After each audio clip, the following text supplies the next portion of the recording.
Ya terminamos de estudiar los primeros 4 libros de la Torá y vamos a empezar a leer el último libro llamado Devarim o Palabras, conocido también como Deuteronomio. Y además este Shabbat es Shabbat que es especial, se llama Jasón, el Shabbat de visión, en el que se recita la profecía de Isaías sobre la destrucción del templo de Jerusalén por ser un Shabbat anterior a Tisha B'Av. Moisés reúne al pueblo de Israel en el mes 10 del año 40 de la salida de Egipto al lado del Jordán con motivo de su despedida, y va a explicar al pueblo lo que es la Torá. Deuteronomio 1:5. De este lado del Jordán, en tierra de Moab, resolvió Moisés declarar esta Torá diciendo, en hebreo dice lo siguiente: Vever Ayarden Bearetz Moab Joil Moshe Bar et Atorá Azot Lemor. Esta palabra Bar es la palabra hebrea H87.4 del diccionario Strong, que literalmente significa explicar claramente, y es la misma raíz de la palabra Be'er del diccionario Strong H877, que literalmente significa pozo, y es la que utiliza el Mesías cuando dice en Juan 7:38, el que cree en mí, como dice la escritura, de su interior correrán ríos de agua viva. Be'er Maim Hayim. Entonces ya de entrada se nos revela que el agua viva que corre dentro de nosotros por creer en Yeshua como el Mesías es nada más y nada menos que la Torá, que la ley de Moisés. El que cree en Yeshua como el Mesías es el que tiene dentro de él la ley de Moisés. Y aquí la pregunta es, ¿cuál es la ley de Moisés?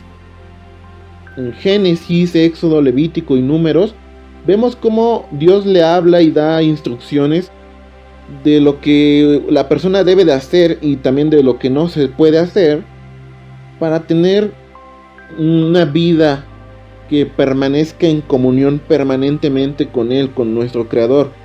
Pero en Deuteronomio no es Dios el que habla, es Moisés directamente quien nos habla y quien hace un resumen y nos explica detalladamente lo que es la Torá. Por eso es que a este libro, al que se le conoce como la ley de Moisés, y el Mesías le da aún una importancia más grande ante el liderazgo religioso de su época. Juan 5:45. No penséis que yo voy a acusaros delante del Padre. Hay quien os acusa, Moisés, en quien tenéis vuestra esperanza. Esta declaración del Mesías está revelando que el documento con el cual el Señor nos va a juzgar a cada uno de nosotros en el día del juicio será con el libro en el cual Moisés explica la Torá, el Deuteronomio. Por eso dice, el que los acusa es Moisés. Y esto tiene sentido, ya que la gente tiende siempre a justificarse de sus pecados, y para que no se diga que las palabras de Dios son difíciles de entender, Dios utilizó la comprensión de un simple mortal que hace este mortal sobre la Torá para que con eso seamos juzgados. Porque si un hombre pudo comprender lo que es la ley o la Torá, también todos lo podemos hacer. El Deuteronomio es un libro muy importante en el ministerio de Yeshua. Incluso el mismo Mesías se identifica y relaciona con todo lo que Moisés escribió del profeta que Dios levantaría como él. Juan 5:46-47. Porque si creyeres a Moisés, me creerías a mí, porque de mí escribió él. Pero si no creéis a sus escritos, ¿cómo creeréis a mis palabras?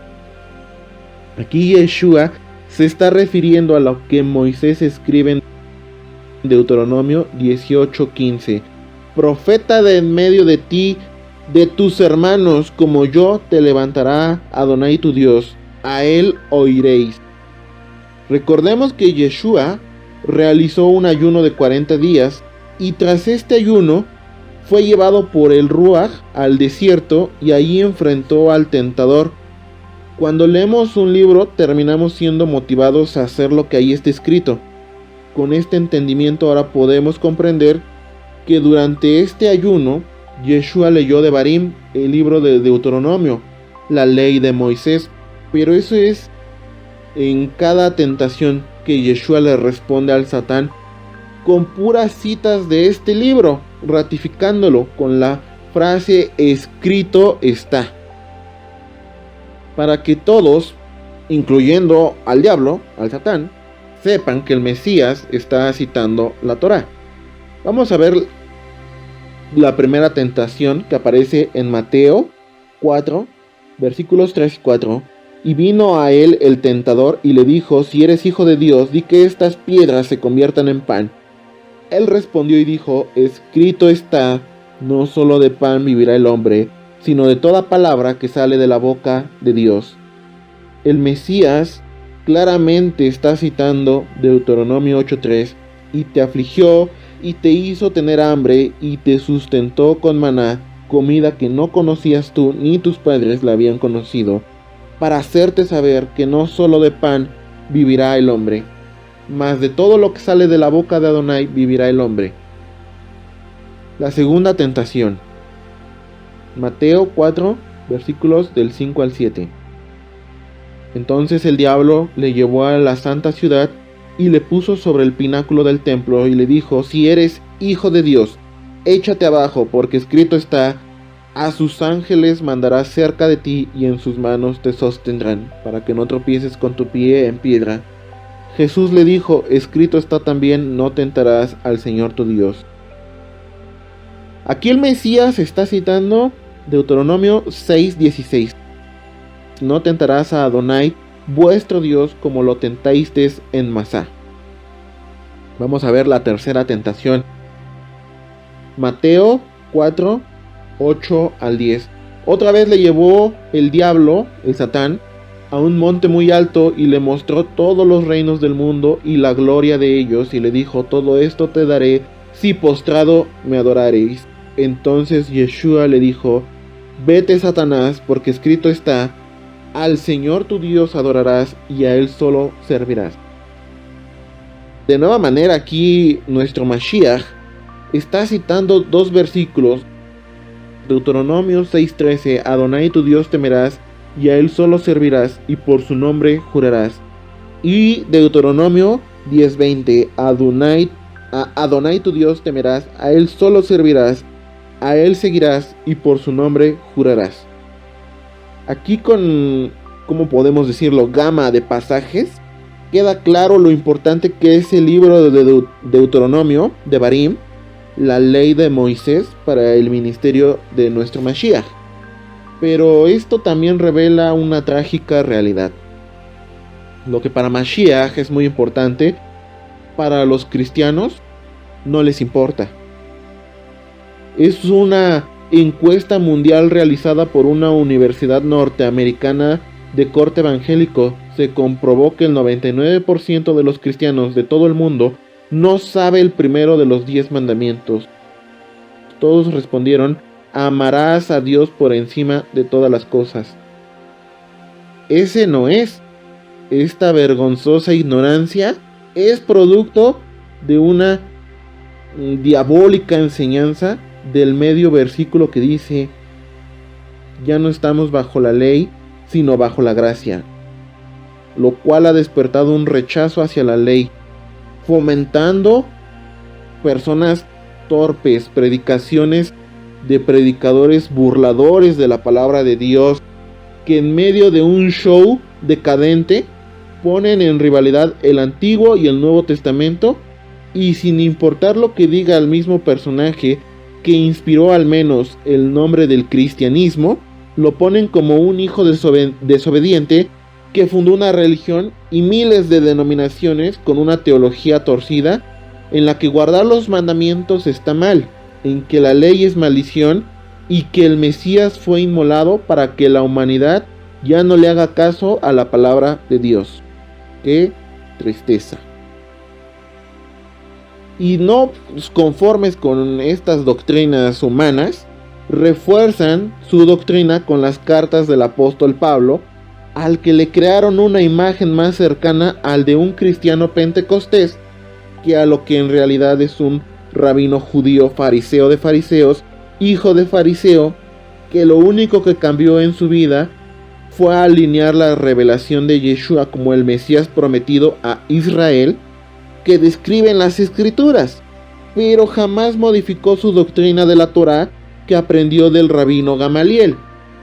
Esta lamentable falta de estudio sobre la Torá se ha dado por la creencia de que no tiene prácticamente aplicación hoy en día, que está bien su aplicación moral o espiritual, pero que el sentido práctico de nuestro vivir hoy en día ya es nulo.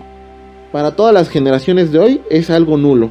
Y se enseña que la Torá pudo haber estado bien y era aplicable para las gentes de aquella época, pero para la sociedad del siglo XXI realmente no puede serlo. Querer vivir la ley hoy en día sería caer en legalismo o ser una víctima más de los judaizantes del siglo XXI. Pero es todo lo opuesto, es exactamente todo lo opuesto. El pensamiento filosófico griego, que crea un pensamiento lineal donde cada nueva idea va superando a la anterior y eliminándola por medio de una tesis, que es una antítesis-síntesis. Por ejemplo, el judío es la tesis, el gentil la antítesis, y por lo tanto el cristianismo es la síntesis. Pablo no pensaba de esta forma. Dentro del pensamiento hebreo, la revelación de un nuevo concepto no anulaba forzosamente uno anterior, sino que lo integraba y formaba parte dentro del inmenso plan de redención, donde lejos de sustituirlo, lo enriquecía. De esta manera, podemos entender que para Pablo, Shaulo, que Mashiach viniera no anulaba o abrogaba la ley, la Torá, sino que ambos conceptos forman parte de un mismo plan divino. Y el Mesías lo había dicho ya de esta manera en Mateo 5, versículos 17 al 20. No penséis que he venido para abrogar la ley, la Torá, o los profetas. No he venido para abrogar, sino para cumplir. Porque de cierto os digo, que hasta que pasen el cielo y la tierra, ni una yod, ni una jota, dice, ni una tilde, pasará de la Torá, hasta que todo se haya cumplido. De manera que cualquiera que quebrante uno de estos mandamientos muy pequeños, y así enseña a los hombres, muy pequeño será llamado en el reino de los cielos. Mas cualquiera que los haga y los enseñe, este será llamado grande en el reino de los cielos. Porque os digo que si vuestra justicia no fuere mayor que la de los escribas y fariseos, no entraréis en el reino de los cielos. Esto es lo que dice Cristo, Mashiach, pero los cristianos no le hacen caso a Cristo, a Mashiach. Esta es la verdad. Pero si crees en el Mesías, estudia el libro de Deuteronomio como lo hacía él, y de tu interior correrán ríos de agua viva, porque así te lo prometió él. Llénate del conocimiento de su palabra, porque en su palabra está su presencia.